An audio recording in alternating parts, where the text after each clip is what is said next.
Okay, we are back from the machine shop. Let me go over what they've done to it real quick. The hot tank, valve job on it. Sent them some valve stem seals, all cleaned up, replaced. They also surfaced my head. It's nice and smooth again. Another thing that says they've done here is they R&R'd the cams. And lastly, shop supplies, of course. About $400. And now we can finally bolt her back in with some confidence. So basically, after you get your head back from the machine shop, go ahead and take out all your cams and stuff. I'll show you over here. Make sure you got your intake, your exhaust, make sure everything's sorted properly. And then make sure you got the right gasket kit for the H22, if that's what you're doing. Took me a minute, but finally got the right gasket. So on top of that, I couldn't find any head bolts for a reasonable price, so I went on down to Summit Racing, got some ARP studs. That way I can reuse them. You're also gonna wanna clean off your intake gasket. You've got one here. So since you've got this guy that goes on top of here, 1, 2, 3 gaskets, and then a fourth gasket if you include the throttle body gasket, which I will replace as well. Another thing you're gonna wanna do after you've cleaned off all of the gasket areas is you're gonna wanna change the oil control orifice O-ring. I've already got a new one ordered from Honda and installed. Basically, you screw in just a simple timing cover bolt like that, and then you can pull it up, wiggle it out, and that's how that's done.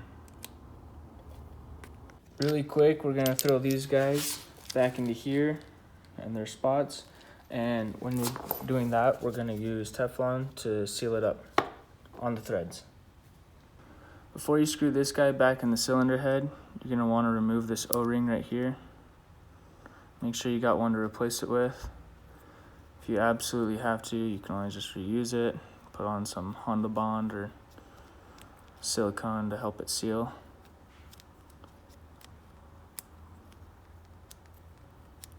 I always prefer to swap stuff out for new, so I'm gonna look for an O-ring and I'll be right back.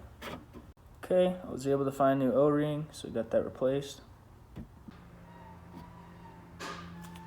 Now we're gonna go ahead and add some Teflon to the threads.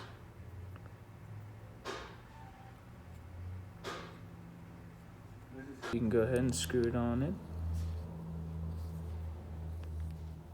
All right, after you got these guys installed, we can move on. After you've got those guys installed, just go ahead and tilt your cylinder so the exhaust side is facing down. And then we're gonna place the lower intake manifold where it belongs. Since I bought this really cool ARP bolts and studs kit, this is what I'm going to be installing. However, if you're just doing normal head bolts, I can also tell you how that's done. Your lower intake manifold torqued down to your head. Come over to your block and get your ARP studs all finger tight. Make sure they're all the way down, nice and at the bottom. Also, while I had the head off, really quickly, I went ahead and took off this motor mount. And then, so this part just slides up after you get 1, 2, and 3. You also got to undo the ground right here. See if I'll focus. There we go. Once I had the motor mount off, I went ahead, took the timing belt off, and put the new one on. That way we can have a nice fresh one. If you are doing your timing belt, I also recommend you come down here and do your little water pump. Also, another tip when taking off your motor mount to replace your timing belt, use some cushion. As you can see, I got some styrofoam padding below the jack, which is jacking onto the oil pan. You can't really see it, but it's the oil pan right there. We're putting pressure on that to keep it up in the air, and not too much, just a little bit, you know, that way the motor falls a little bit once you take the mount out, and then you can slowly jack it back up. You don't want to put a ton of pressure on that oil pan, even if you do have that padding, because you can dent it and then you'll dent your oil sump. Okay, I did a little bit of work off camera since that last clip, but all I did was get those studs down finger tight so they hit the bottom. Then I placed the head onto the studs. I still need to place the washer down and then the locking nut to secure the head studs. Alongside that, I bolted in the just the gear onto the cam. These are not by any means bolted in. As you can see, they're both loose. I also did the fuel rail. I got that in there. Got the fuel injector, got that little black spacer right there. Everything's all nice and snug. After I got the fuel rail in, I went ahead and did the two little 10 millimeters for this guy. After I got that little guy on, I went ahead and stuck the middle plate in. Like I said, nothing's really bolted down. Just got the gasket in, then slid the plate down. Just so I can have some stuff off the shelves, create a little bit of space here.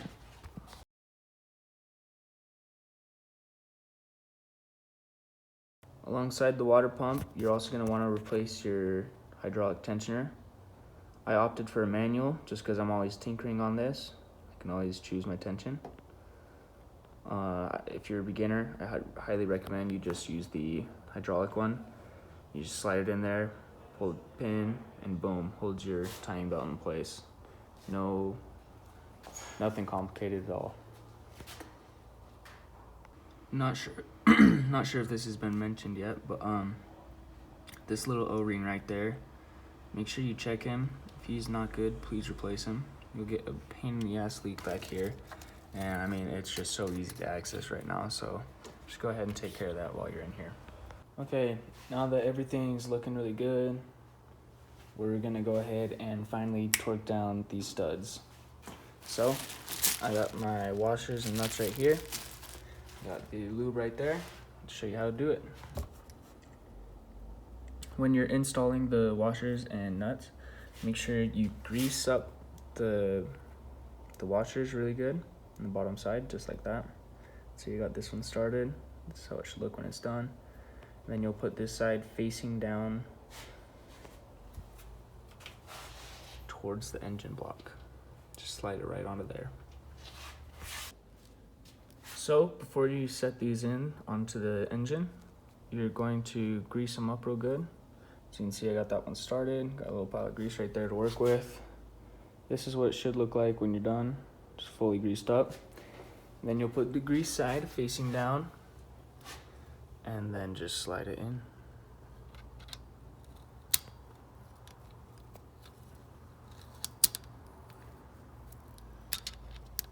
Then just slide it in.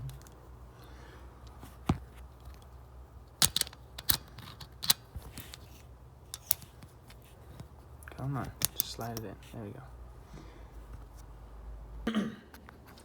All right, after you've got your washers installed, go ahead and lube the bottom side of these.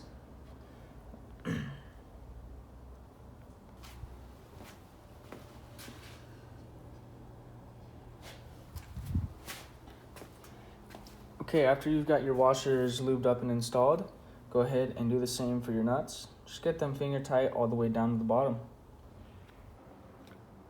With the stock style head bolts, you won't have any studs or anything to work with. You'll just have this. What you'll do is you'll get your two dowels in, place your head gasket on, and then your head, of course.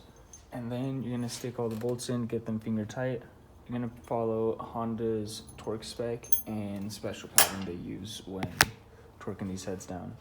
So after you go finger tight, you're gonna start at 40 Newton meters. And don't go all the way to 40 on your first time around. Just get them worked in there. Make sure they're all actually snug in. Once they're all snug, then you can start torquing to 40.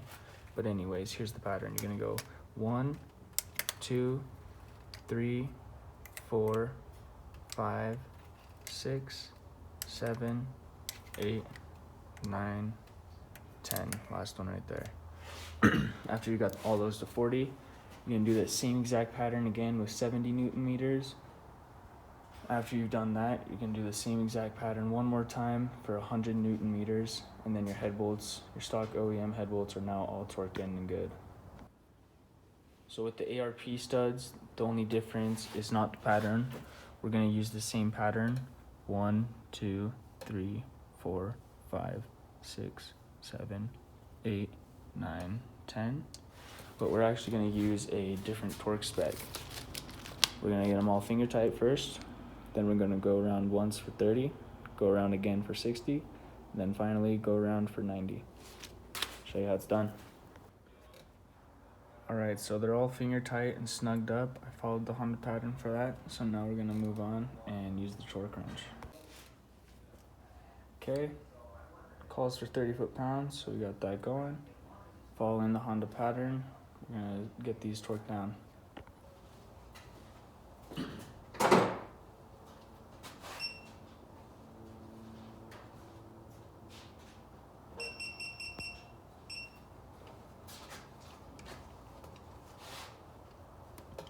So we went around once for 30. Now we're going around again for 60.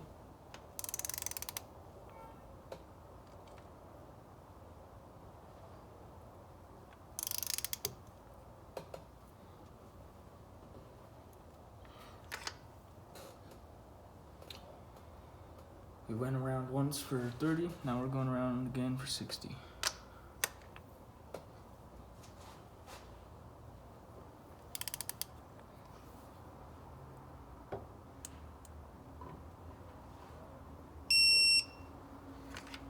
That's good.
All right, we just finished up going around for 90.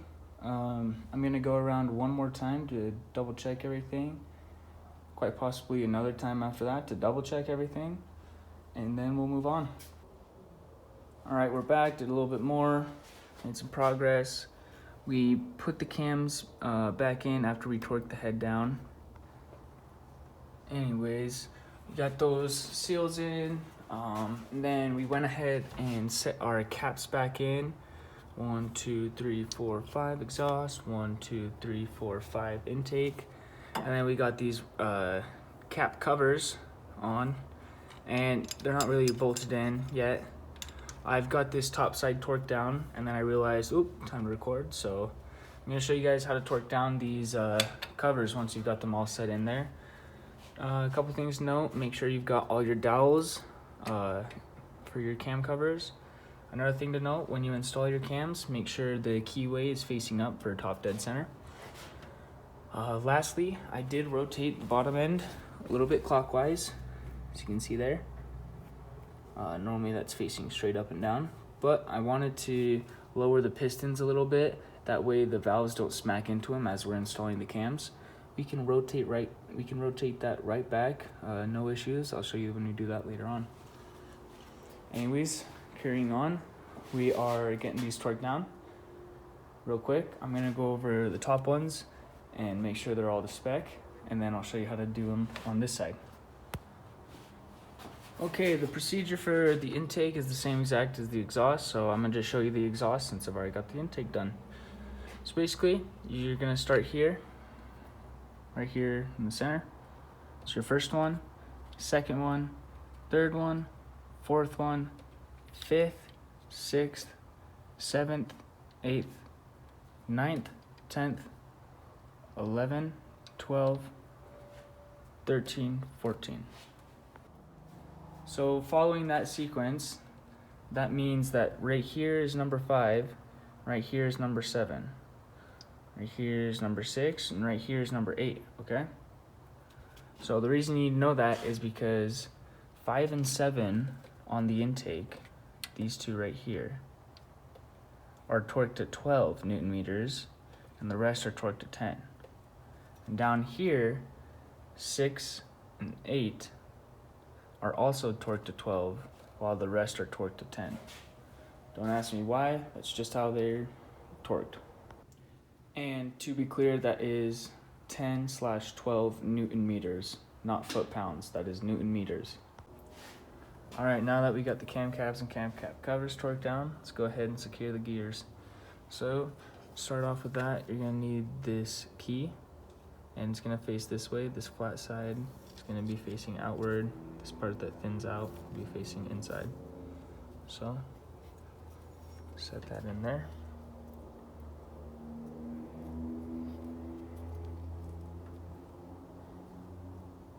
And after you got that nice and even, you can go ahead and slide on the gear itself. A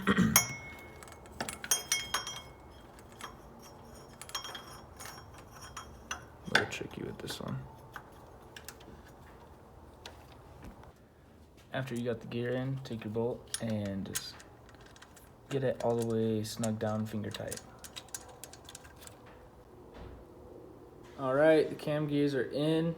Everything's at top dead center on the top end.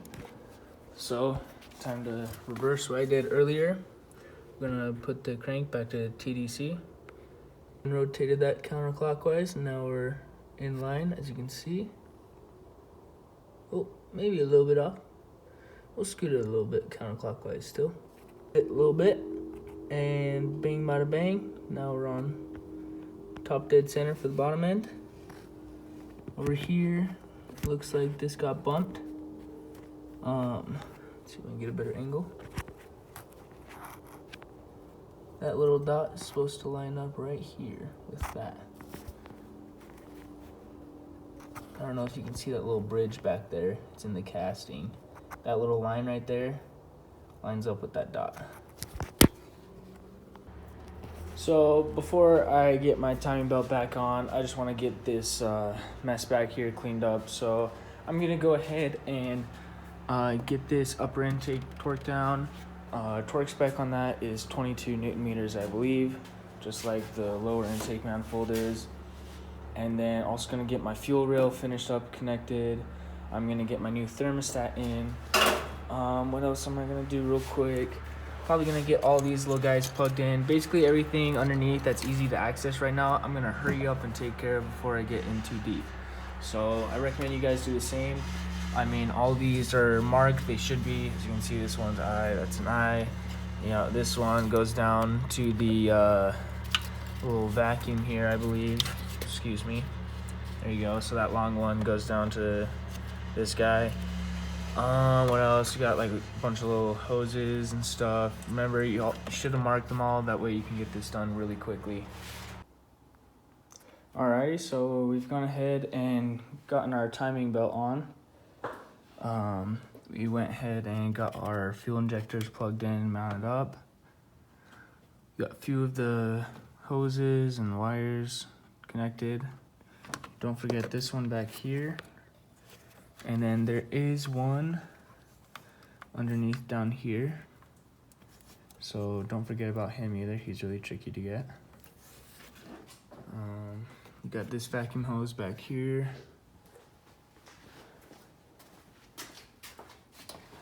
Got these guys plugged in. These guys up here. Gotta tighten down that hose. Get that hose in. Connected over there. Don't have the fuel rail mounted up, or fuel hose mounted in yet. Throttle cable is aligned. Still gotta get torque down. Got some more hoses connected over here. Got this guy down here connected. Let's see if I can find him. There he is.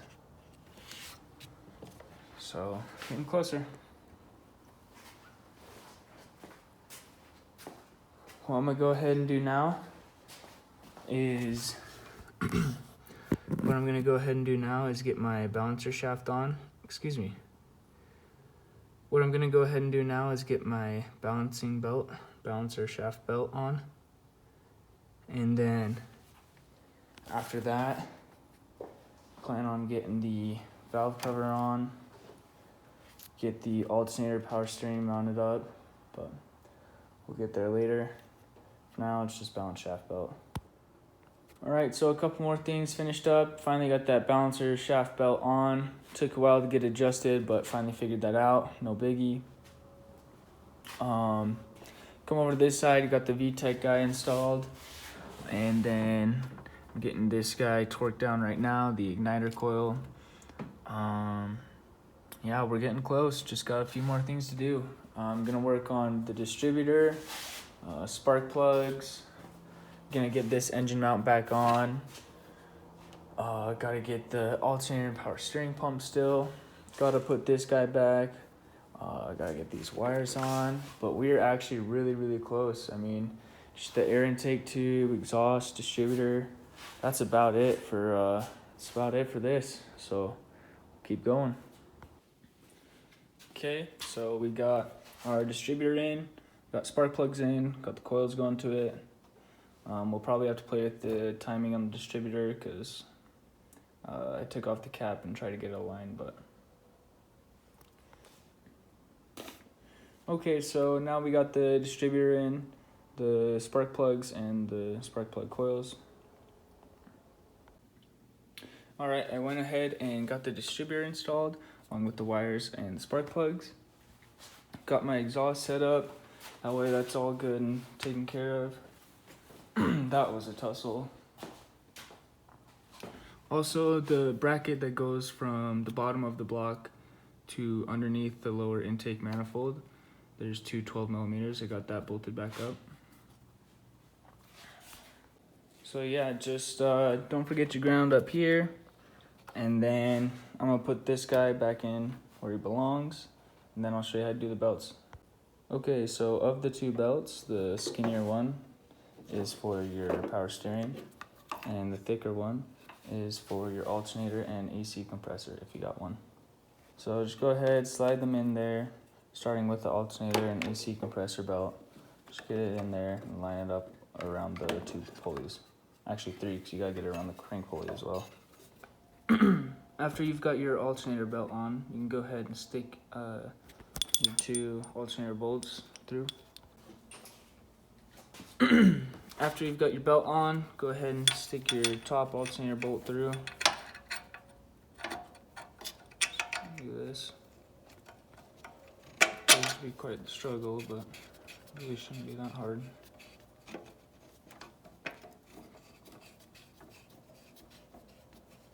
Alright, there we go. And now we can go ahead and get the bottom one as well. Once the top bolt is through, you can feed the bottom one through the back, through the front, and then into the adjuster. It's got a little square rectangular thing on it made of metal, and then there's a hole through it. You'll slide the bolt through there. If you can't seem to get it, just loosen that one on the right as much as you can. Not too much, because it will come apart, but it's not too hard to get back together. Anyways, so you get the bottom one through. Alright, now that you got both bolts in, finger tight, you can go ahead and tighten that adjuster one. It's finger angle, there you go, that one right there. That is the adjuster. Tighten that down until you got a good tension on your belt. Alright, after you got your belt to a good tension, you're gonna torque the top one down to 45 Newton meters and the bottom one down to 22 Newton meters. Let's go ahead and do the power steering belt. Alright, now that your belt's on, go ahead and slide the first bolt back here. Just get it in there finger tight, not all the way down, just nice and loose like this. This one, slide it in this way, and it should go on the bottom there. Like this, up top. Right there. Once you got that top one in, you can go ahead and start tightening this bolt down, just up here. Till you got some good tension on your belt. Feel it out.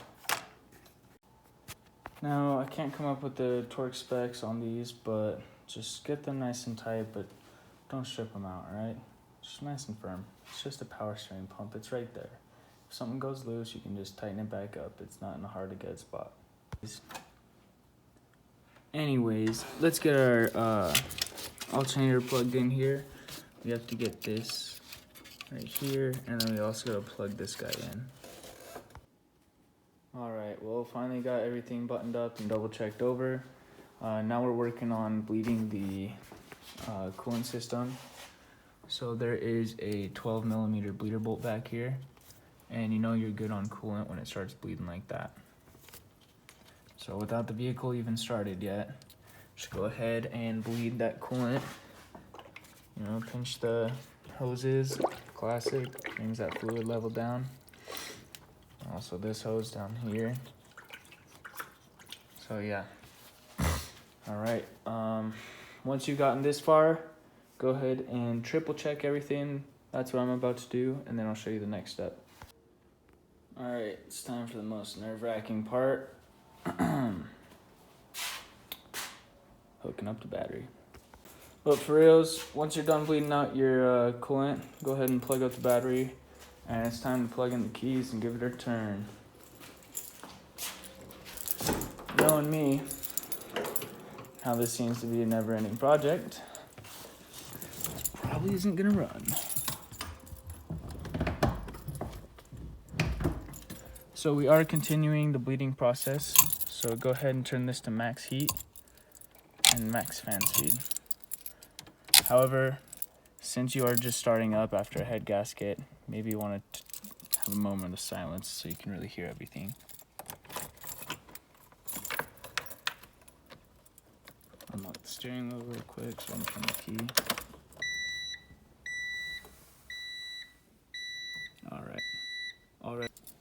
Already, just by turning the key, I was able to hear some sort of vacuum leak.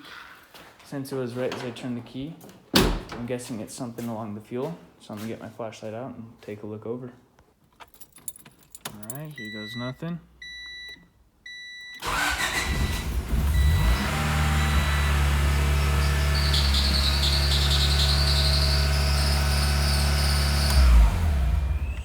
Sounds like we got some tight belts.